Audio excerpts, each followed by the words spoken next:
and fly away with me. Come and fly away with me. Hi, I'm Laura, And I'm Jessica, and welcome to Nomads, a podcast about international teaching, travel, and life. We met in our undergrad music program in Minnesota, and we're now both international music teachers. Right now, I'm teaching for a school in Panama City, Panama. And I am teaching for a school in Shenzhen, China. However, because of the current world situation, we are both remote teaching from Minnesota. Yes, and if you haven't yet, please don't forget to check out our Instagram and follow us at Nomads Podcast. And if you're listening on YouTube, we'd appreciate it if you would subscribe and turn on the notifications so you get alerted when we upload. Last week, we looked back on our visit to Thailand and Cambodia. And this week, we have a super special guest with a wealth of knowledge about teaching, our friend Sherri. Hello. Hi. Hello, Hi, Laura. Sherri. Hi, Jessica. Thank Hey, you Sherri. for making time for us, Sherri. We're so excited to get your advice for our new teachers and also for ourselves. Yes, selfishly for us. Okay. And just talk to a good friend. Yeah. What would you like to know? Well, first, why don't you just, as brief as Sherri can be, a compact story in how you got abroad and your teaching experience. Okay. I started teaching in Galveston ISD in Galveston, Texas, many years ago, and I always worked with students that were from other countries. Because of University of Texas Medical Branch, I had research scientists and doctors, their children in my class, and there was always something I wanted to do. I always wanted to live and work overseas, even if it was for a month in Costa Rica or a month or two in the summer in Costa Rica. And it never happened, either because my children, I have two young men right now, but that are grown. But anyway, I wanted to work overseas. And they were either in high school or maybe I met someone I was interested in, and I never felt the time was right. But then around 2011, I did 2 weeks volunteer in Hungary. And then in 2012, I decided to finish out the school year in Galveston and accepted a position to teach in Casablanca, Morocco. So I cast my net, and that's where I landed first. And then I scooted off to Guangzhou, China, and Almaty, Kazakhstan, where I met Jessica. And then Ashgabat, Turkmenistan, where I met Jessica's friend, Laura. Yay! Yeah. Small world. Yep. I know you just kind of gave a brief overview, but what are all of the sorts of admin and teaching roles that you've had over the years? Okay, the first year I taught, it was third grade. Okay, I've always worked with people that are from other countries, that their first language is not English. So the first year it was third grade. And then I taught pre-K for many years. And I've always been the beginning ELL specialist. And I tested, if you're familiar with testing for the oral language proficiency, like OLPT, I did the testing and held monthly meetings and handled the paperwork, and also worked with the beginning level students. And then when I scooted overseas, I've been a /ESL/art teacher, and also elementary counselor, and also a 2-year-old teacher. So I've worked from 2-year-olds all the way to 8th grade. In 5 countries, I think. So Yeah. And I don't know if did you list counselor? I did, elementary counselor. Okay. Wow. Sorry. Did. just elementary like, there's slash just middle school, so elementary much. slash middle school counselor. Yeah. So, yeah. Question. Okay. So, Sherri, we have a lot of new teachers listening, and even some kids in college that are prospective teachers or considering teaching. So, if you could tell your past new teacher self one piece of advice, what would you tell yourself before you got into everything that you did? Dream big and don't be afraid to cast the net and see where it lands. Cool. That's a good, yeah, I think that's good. That might not be the answer they want to hear. They might want to hear, like volunteer, Yeah. or, travel. I mean, I'd already traveled abroad and lived abroad. I mean, living in England is not really, they speak Yeah. the same language. I don't know. Usually the question that a lot of people I get asked is, you teach English to students that their first language is not English. So, but you don't speak Spanish or French or Chinese or Italian. So how do you do that? And I just say I introduce and expose them to the language and culture just like a mother would, or like if you have a friend from another country, you can do it with books and you can do it with music. You can take a walk and you can, have food in the classroom. You can have hands-on. So I've been extremely blessed throughout my career to have administrators that were supportive and allowed me to do what I felt was best for the students. And so I don't know, I say dream big and go for it. Yeah. Yep, you never know what you'll be able to get if you don't ask, right? Right. And you know what, also another thing, I think what helps talking to my or to new teachers, I think it's really important to okay, let me back up. When you're young, and it really, even if you're not young, some personality types don't like to be told what to do, or they don't like to listen to other people's advice. They kind of want to forge their own way. And that's okay, because we're all different.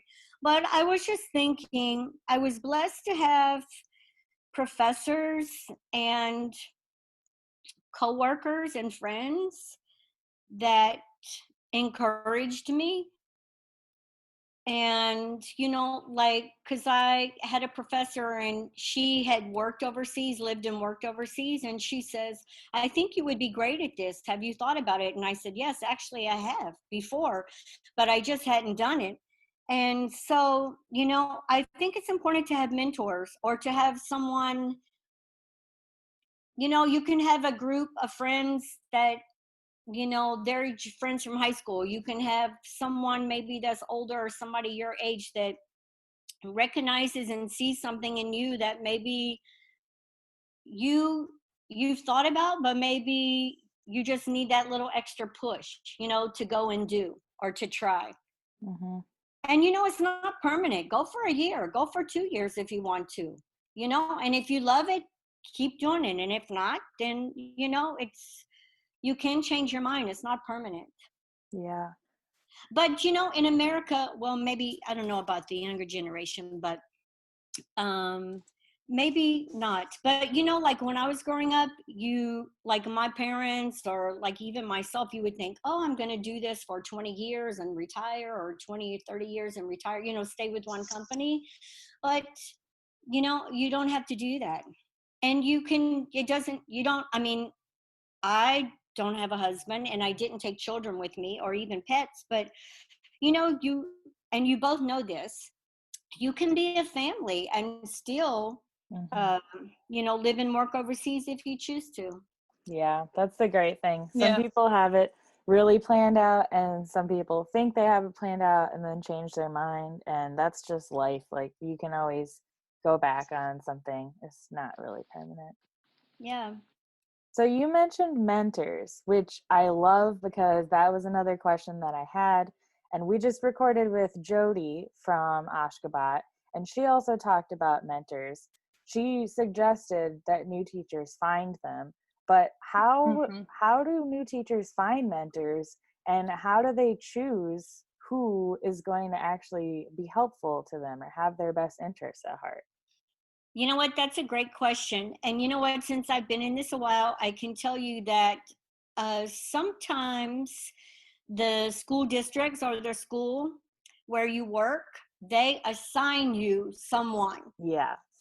okay, to be your mentor.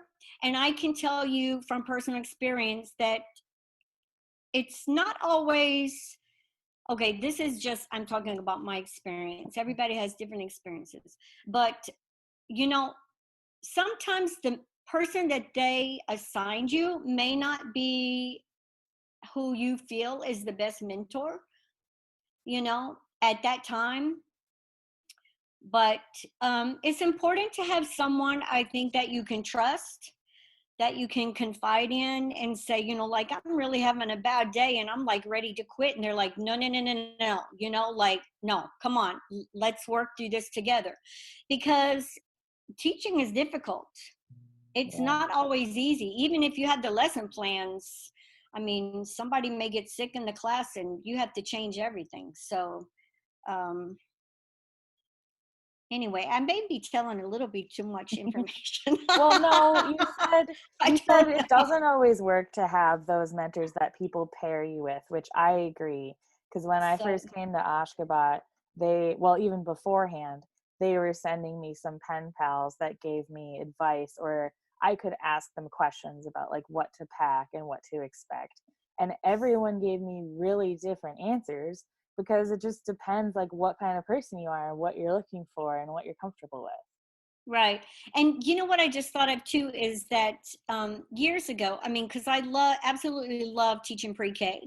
And I was approached for the beginning ELL specialist position, which is the, you know, it's seen as an admin position, but it's that, you know, you're not the director and you're not the principal, but, or the counselor.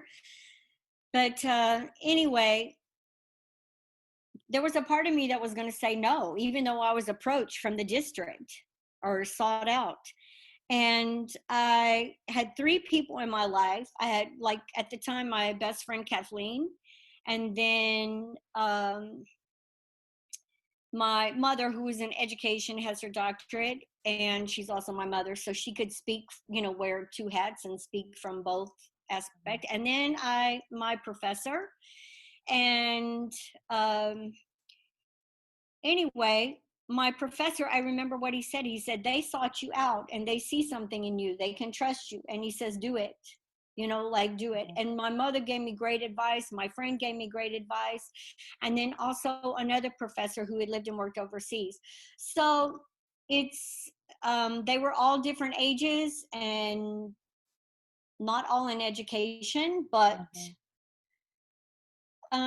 yeah, it's important. I feel like it's really important to have people in your life, whether they're, you know, your coworker next door or, you know, a friend in another country Yeah, or a professor, you I know. agree that even, and you'll go to different people for different things. Like some of the Right. people that I asked for help in Ashgabat, they don't know anything about music. They don't know what my schedule is really like, but I see something that they're good at, and whatever advice they give me, I can twist it to help in my own situation. Yes.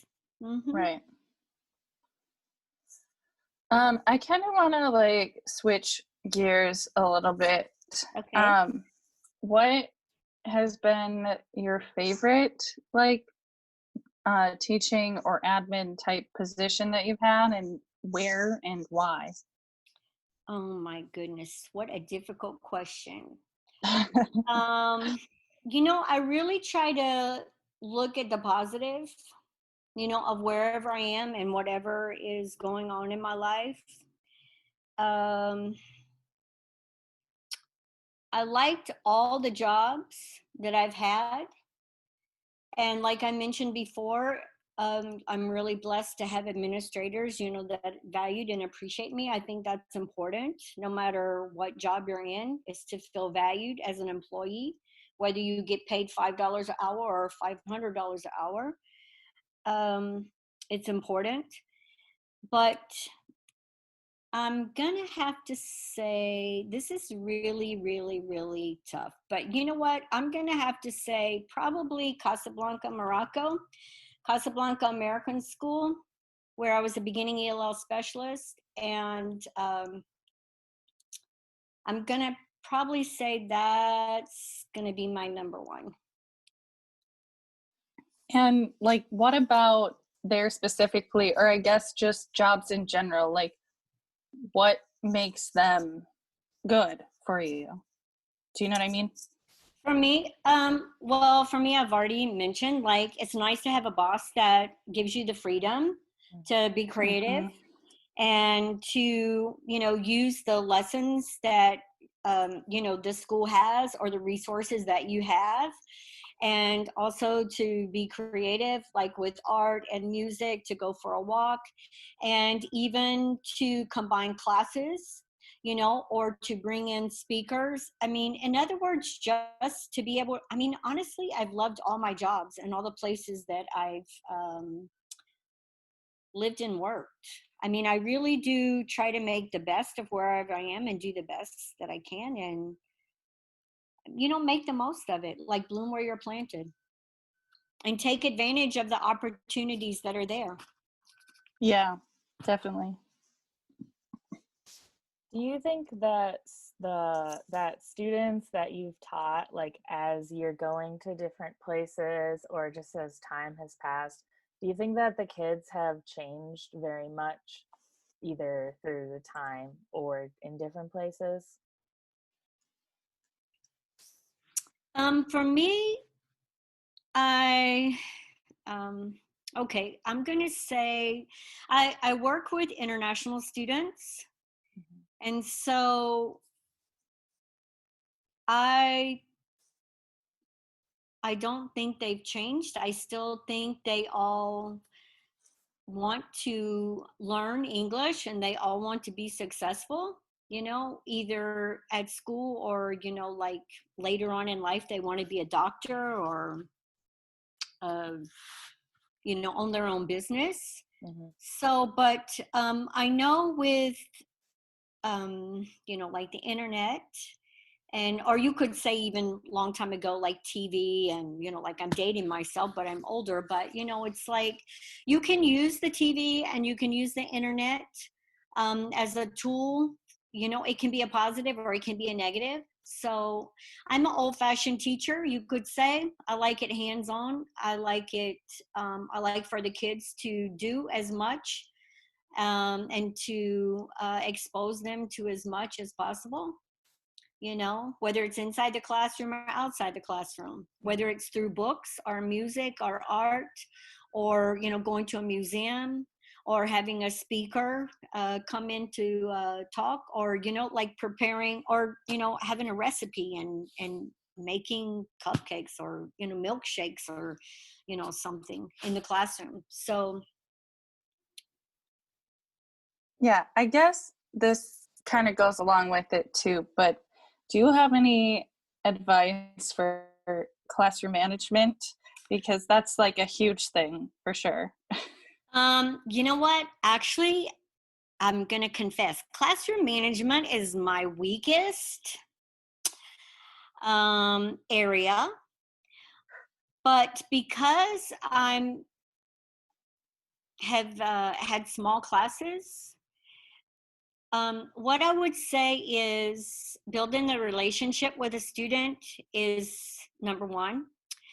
The relationship, okay, this is just me in my opinion. The relationship with the students, the relationship with the parents and administration and your coworkers, I think it's extremely important. But classroom management, I think it's important for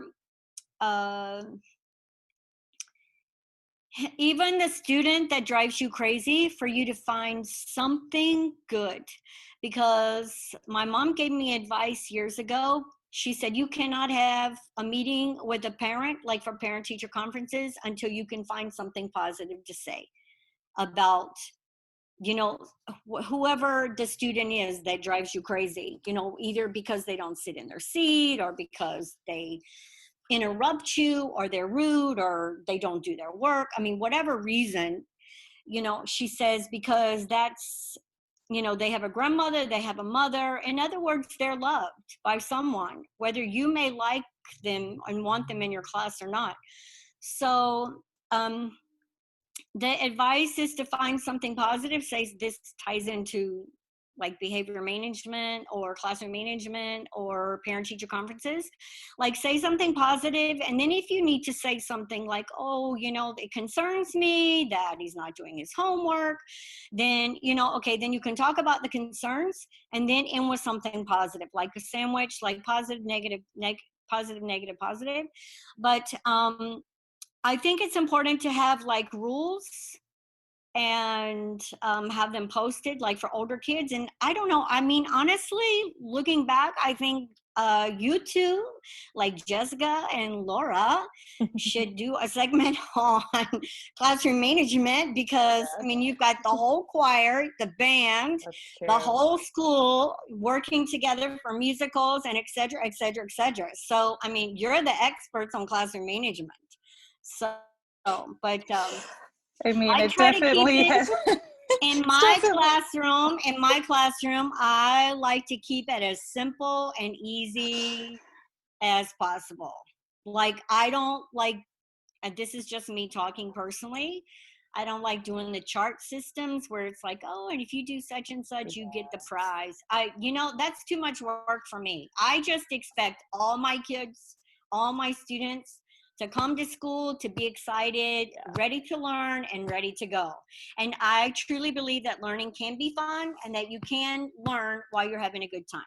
So, and I don't expect to have any problems from any of them. Okay, now that's the truth. Don't expect them, but they're definitely gonna happen. That's right. Okay, Okay. but yeah, Yeah. I really, I'm like, you know, I mean, I am a parent. My kids are grown, but and life is not perfect, even when you're raising kids. But honestly, I'm upfront with the parents. You know, I said there are some days it runs very smoothly in the classroom, and other days I'm like going, oh my goodness, you know, like I'm ready for a vacation, or I'm ready for their parents to come pick them up, you know? Yeah. So, you know, and it's not to say that the new teacher is not, or even seasoned teacher is not a good teacher, you know. I mean, sometimes we didn't get enough sleep. The kids are just, you know, they're, if we listen to the students, I think we can learn a lot from them. Because, you know, maybe they didn't sleep well, maybe they didn't eat enough for breakfast, maybe they're starting to get sick, you know, I don't know. So Yeah, I think it would be fun for Jessica and I to talk about the things that we've tried with classroom management, even though I feel like a lot of mine haven't really been successful yet. At least I could talk about what I've done. And I feel like every class is a different situation, because this oh year yeah, Yeah. I had a Every really day. serious yeah, class. oh yeah, definitely, Yeah. Every definitely. I day agree. is a new situation. Yeah. Because, like Sherri was saying, like, you can have a kid that's awesome, like 90% of the time, and then every once in a while there's something weird, and it's just, you know, Yeah. that's Mhm. what it is. And you know what? I was thinking, depending on the age, Mm-hmm. you know, Yeah. that and who's in the class, their best friend, not their best Oh friend, you yeah. know, or some cute Mm-hmm. girl, they think, wow, she's cute and maybe she's my girlfriend. I mean, there's, and also the weather. I mean, Oh honestly, yeah. come on, honestly, you know, Yeah. Oh my gosh. When we had there's snow so this many year. factors. There's so many factors. Okay, it's a holiday. Wow, Yeah. can we concentrate today on the lesson? Nope. No, you know, no. I Yep. mean, come on, they're just like us. You know, we're ready to go too, you know? That's Yeah. true. So, Okay, I guess I don't know how to yes, ask I the would make a suggestion. That would be a great We'll add it podcast. to the list. Behavior management. Okay, Yes. you got it. We probably need I feel like we should have someone else come help us. Yeah.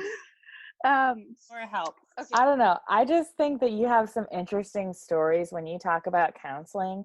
And like you told me this one about when some boys were fighting and how you came up with it. And I think that you have a different strategy a lot of times. Oh, I what think I to do. know which boys you're talking about. Yeah, it may have been Yes. from your school. But I just know exactly which children. are Yeah. those philosophies that you have, did you get them from experience or did you get them from something you learned in your studies, or how do you come up with like how you solve those problems? I think it's a combination of everything, like your life experiences. It's a combination of, um, the classes and the professors, the books that you read, and also, the um, the situation with the two boys that you mentioned. And I'm being completely professional. There's no names being mentioned, and but like you just like in the classroom when a teacher has maybe students that are not doing their work or students that are coming in late.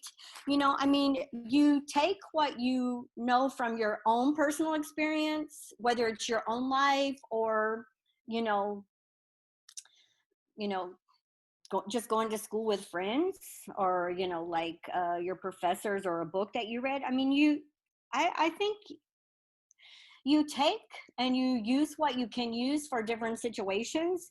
And sometimes it works and sometimes it doesn't, but in that situation it did, because like I have two boys, and boys are totally different than girls. Boys are like, I'm ready to get over this, I'm ready to get back to class, I'm ready to, this is enough, I don't want to see you.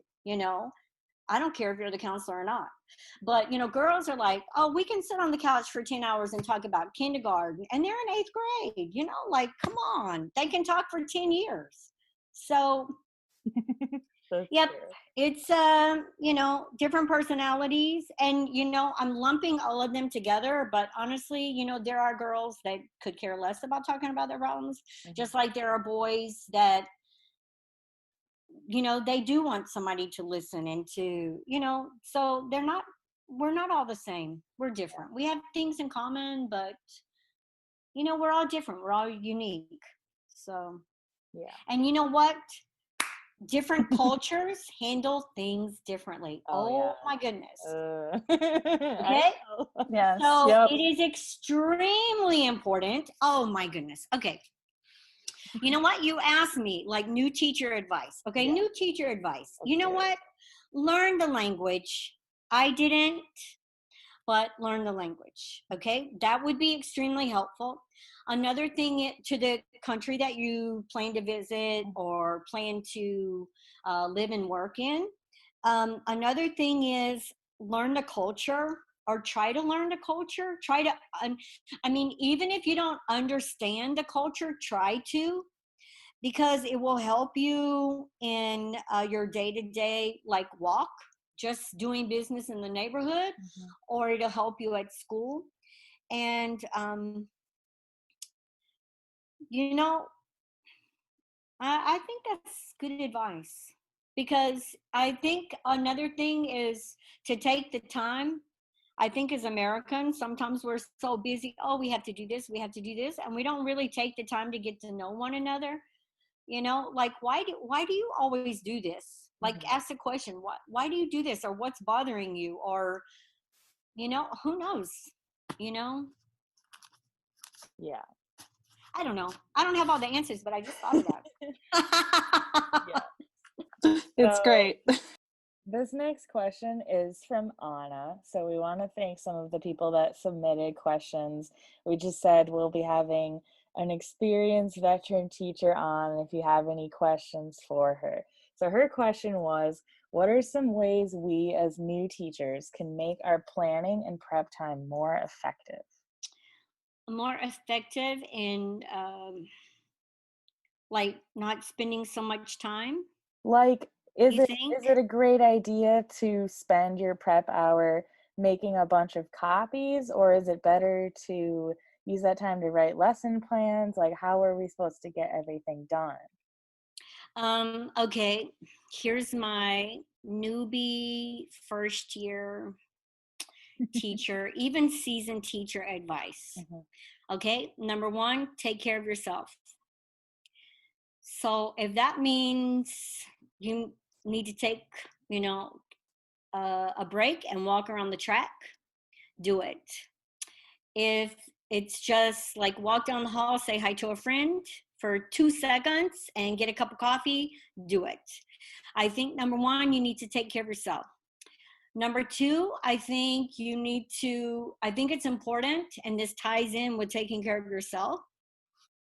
I am, oh my goodness, like I'm not a planner at all. But I think it's important to plan or to set a goal or put it in your calendar where you make it a goal to, on this day, say from 3 to 5 o'clock every Thursday, I'm going to take this extra amount of time every week to catch up, to plan, to make sure I'm prepared for the next 2 weeks. And I know that may be an unrealistic goal at first, but as when I first started teaching, I would stay late every other Friday. I would treat myself to dinner, and I would work late at school, and I would get a babysitter, and or my kids were off somewhere when they were younger and with friends, and every other week, and I would try to plan 2 weeks in advance. And I would not leave school until that was done. I would have a skeleton of 2 weeks ahead. And I don't know. I just think it's important. I don't know. I can't concentrate and do a great job if I'm always okay, here's my hour to plan lessons at work. I'm not always creative at 9 o'clock in the morning. I mean, just like your kids are not creative. Sometimes you have to just sit and think and, or do it at another time, to have really great lesson plans. Yeah. And But you know what? Another thing, I think number 3 is, it would be, and I think it ties in also with being, compassionate and taking care of yourself. Because if you take care of yourself, remember the airline, the pilot or the stewardess says, or the flight attendants, oh my goodness, I'm dating myself. But anyway, put the mask on you first, then put it on the child, okay, or someone else. And I think that's so important. So number 3, I would say is, if you get the lesson plans done, okay, administration, okay, they're not going to tell you this, but you know what? Because they want the lesson plans done, and they want them on the desk on Friday before you leave, and they want this and this and this. And I mean, that's understandable. It's part of the job. But what I would say number 3 would be is, you know what? If you get them done or don't get them done, or if you have a great day or you don't have a great day, you know what? It's just like when you fall off the bike, brush yourself off and get back on. Be compassionate and, remember to take care of yourself. Just do the best you can, and that's all you can do. And to tie into this, mentor and have a teacher that you can trust, or have someone that you can trust to confide in, that's not going to snitch on you and say, oh, she's having a bad day, nuh-uh. So I think it's important to have a support system and to take care of yourself. And yeah, that's my advice. You can see the counseling coming through, can't you? Yeah. You sure can. Yep. And to have some encourager, yeah, you can do it, Oh my goodness. Sherri. You know what? Here's one thing. I just thought of this too. I'm talking so much. Y'all need to just jump in. We're trying. Okay, I'm going to be quiet then. But you know what? Teaching, a lot of people go into teaching, and they're really people, they go in because they care. They go in because they want to impart their knowledge. And I mean, for many, many reasons. But you know what? I think it's important.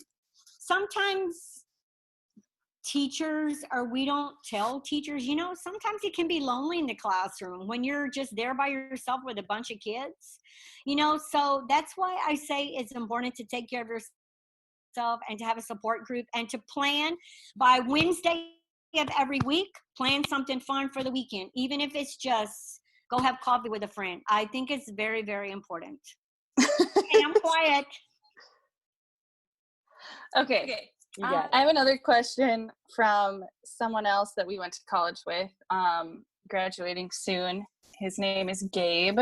And so he wanted to know, how do you work with support staff, like behavior managers, teacher aides, paras, and things like that? And what things can you ask them to help with, and what things should you not ask for their help with? Okay, every situation is different. Every school is different. And how I'm going to answer this may not, it's going to be different. Okay, so whenever I've had an aide in the classroom, or para, whatever, teacher assistant, whatever you call them, or even support staff, because sometimes a counselor will come in the classroom. Sometimes you have in-school suspension, depending on the student set and the need that you have in the classroom will determine who is in your classroom. Whether it's for an hour to observe or 30 minutes to observe, or whether they're there as an assistant, full-time. But to answer the question for teachers assistants and for paras or aides, I've always, before the students come, different cultures will say, oh, you're the teacher, you're in charge. Okay, that's true. I am the teacher, I am in charge.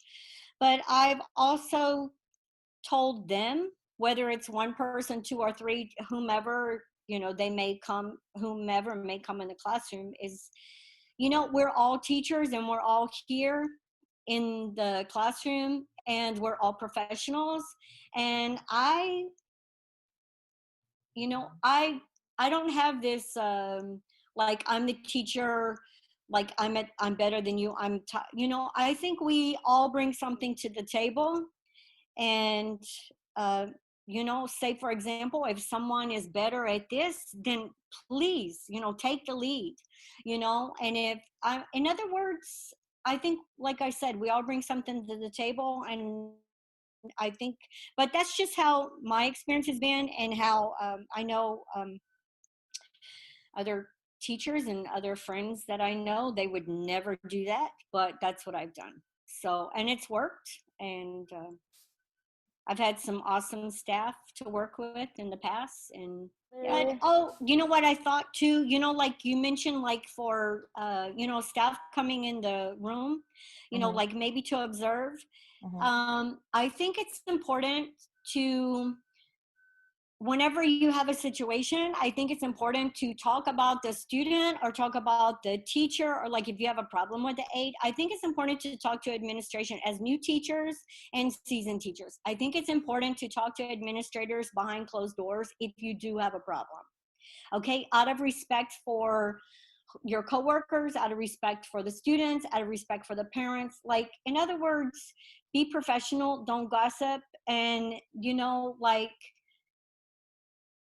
if there is a problem, try to work it out. And if you can't, then, because sometimes some people, it seems like, can't work it out. But, we're hired as professionals to do a job. And so it's important to, treat each other with respect, even if you have differing views, or if you can't come to agreement to, disagree or to resolve it. Okay, so we have a question about when a new teacher starts, and especially in the United States, they have a salary for the first time, probably, which is awesome, but it may or may not help support the lifestyle that they were used to in college or even with their parents. So what are some budgeting tips that you would have for a new teacher? to help with buying supplies and things for their class, Just or just for for their their whole life. life? Their Yeah, whole their life? life. Yeah. Okay. I can recommend Dave Ramsey's Financial Peace. Um, I've taken the class. I highly recommend Dave Ramsey's Financial Peace. With the COVID-19 right now, you probably can't take a class in person, but you can buy it and take it online. He talks about anything and everything to do with your money. It's important to have an emergency fund. That's step one, because it is going to rain.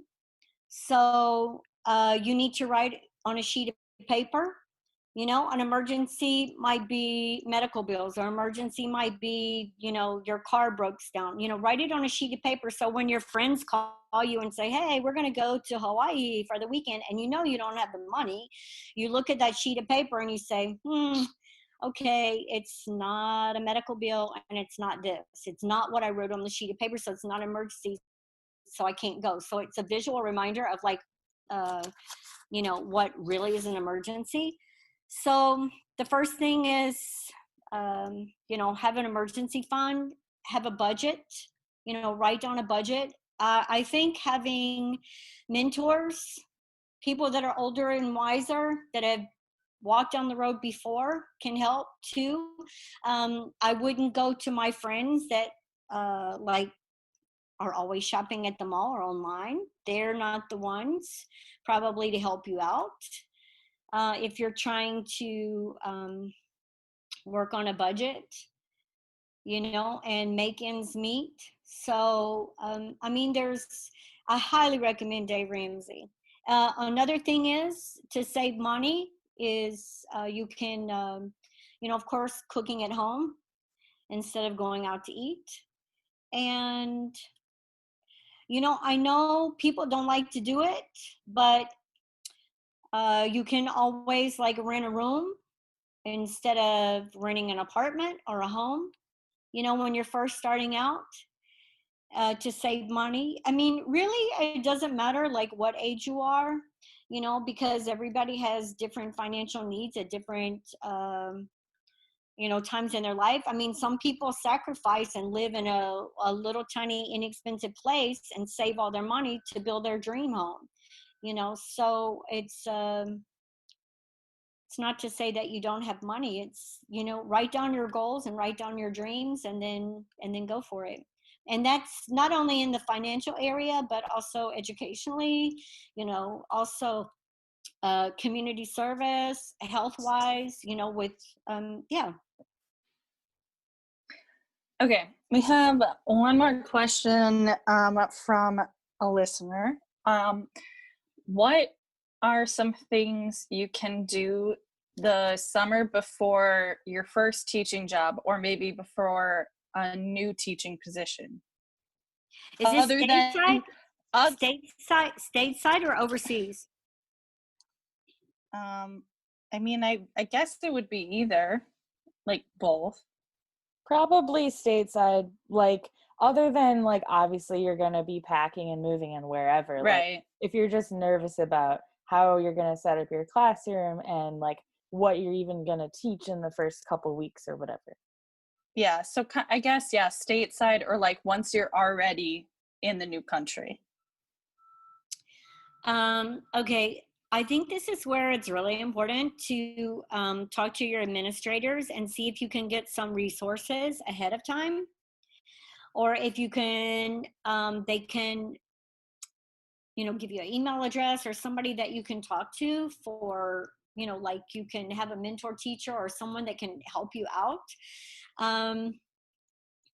Also, if you're going overseas, it's nice if you have a little bit of cash that you can fall back on in case you get paid, but it's not deposited on time. If you have bills that you need to pay back in the States.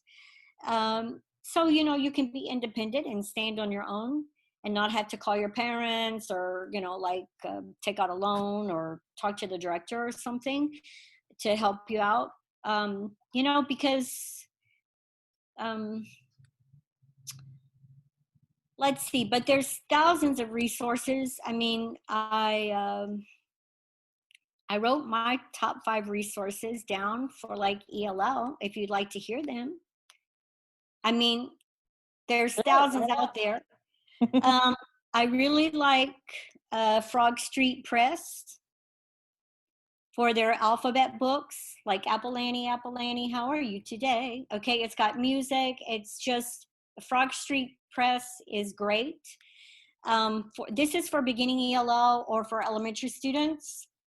Twinkle, TWINKL, is a British resource, online resource that has, oh my goodness, thousands of resources to use. ESL Kids Stuff, Seesaw is another online resource for teaching online. And then also just children's literature. You know, Dr. Seuss and any of the nursery rhymes, or, you know, any of the, you know, in other words, use the library. Yeah. Yeah.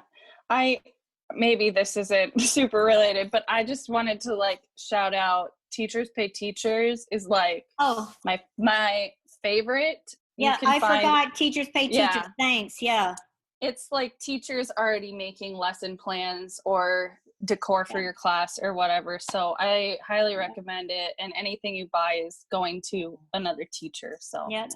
Especially when you're overseas, because like in Turkmenistan, we didn't have other resources that you could buy in English. So we could only really use Teachers Pay Teachers. We couldn't even ship stuff. And I was going to say, and it's nice because it's all digital downloads. You don't have to wait for anything to ship. So our last question is a fun one. Okay. Share a favorite travel story that you have. A favorite what? Travel story. Favorite travel story. Of any kind. Could be funny, scary, maybe you made a mistake or someone else made a mistake. A famous travel story. Wow. You know what? I'm looking at my top 5 for Ashgabat and my top 5 Sure. That'll have to be another day. Okay. Yeah, because I was like, what are they going to ask me? Oh, you made your top 5 too? That's awesome.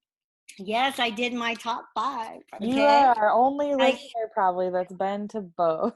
I did my top 5. I sure did. Okay, so oh my goodness, a favorite travel story while working overseas. Oh my goodness. You know what? The first thing that came to mind, or one of the first things that came to mind, was I just absolutely loved going to, since I know both of you, and we're all art and music lovers, I loved going to Abai Theater, and I love in Almaty, Kazakhstan, loved it. Yep. And absolutely loved going to the museum with you, Laura, in Ashgabat. Yeah, I didn't talk about that. Seeing all the artwork. But I don't know. You know what? I have so many, but one thing I thought of is when Jesica and Lori and we were like the 3 Musketeers, the first year, and we would sit at lunch, or, we'd be at Urban Coffee or something, and Lori'd say, we can fly, we can leave on Friday and we can fly to New Delhi, India for like, I don't know, $120. And we're like, yeah, let's go. Come on, let's do it. Let's get on our phones like right now. So I don't know. And we did do that. We did do that. I had an amazing time. We did similar more than once. We would bring all our laptops or phones to one person's house or to lunch to buy tickets. I know, and it seemed like they always went for 120, and I'm paying 126 because I'm slower, I guess. But I don't know.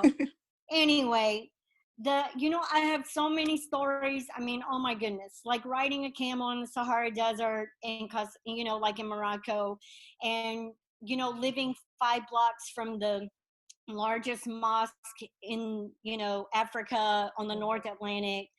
Oh my goodness, it's like, and in China, seeing Wicked, in Guangzhou, China, and walking along the water and seeing Canton Tower light up at night. And, you know, I mean, just, oh my goodness. It's like going to Hong Kong and going to Macau and all the places I've been. You know, I'm just really blessed to have lived and worked overseas. And I'm blessed to have had the experiences that I've had. And I'm blessed to have met the people, the Americans, the Canadians, the South Africans, the, you know, the Aussies, the New Zealanders, you know, and even the locals. I'm so, so, so blessed. You know, my students, the parents, I'm really, really blessed. I have so many experiences I can't even think of, like, you know, what's my favorite? I don't know. But honestly, the art and music and the people that I met, you know, I wouldn't, it's a treasure and I shall always cherish it. Yeah, really.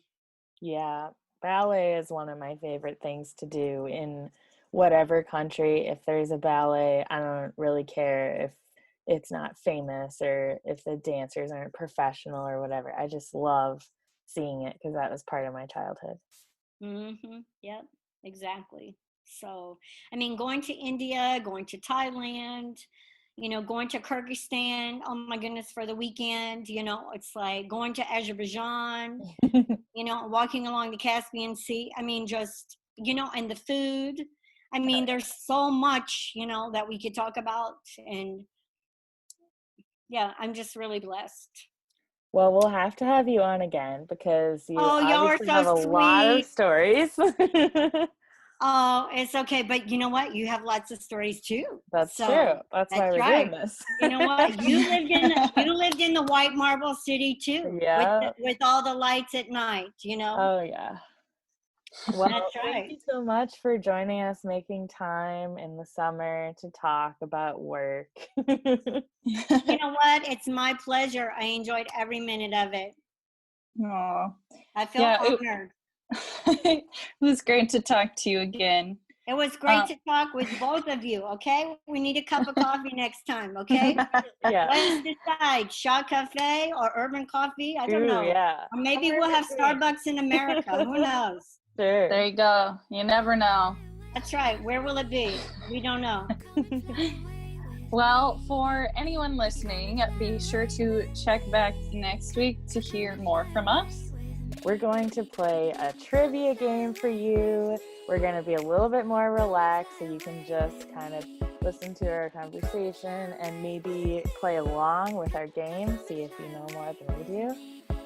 And once again, if you have questions or suggestions for us, the best places to let us know are either in the YouTube comments or on our Instagram page at Nomads Podcast. Yes. Thanks for listening from wherever in the world you are. And we'll catch you next time. Bye. Hey, wait a minute. Jessica what? and Laura.